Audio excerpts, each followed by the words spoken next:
nakakalo. Pero yung kinakainin kasi kaya nakakaloko. Yun. Pero madalas sila pinakainin. Bawal na kakakainin. Sinusunog nila. Basta lahat ng nakikita nyo yan, Hindi yun. hindi akin yan. Tama. Bawal naman kainin.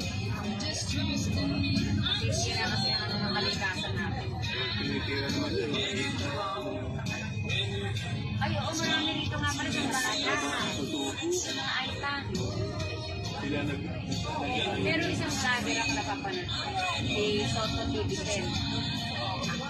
Tinutulungan niya mga Aita. Huwag lang silang kirahin ng kalikasan. Tulad yung pangunguli ng mga hayop. napapanood ko rin yun. Ayaw niya. Pero mapunto niya. Ilang pamilya binibigyan niya ng bigas. Ulam. Basta lahat ng Aita. Yun ang ginagamit niya ano eh. Oo. Hindi pa. Makalam ko na ang single. Soto TV10. Hindi pa niya kilala yung mga Aita na yun. Talagang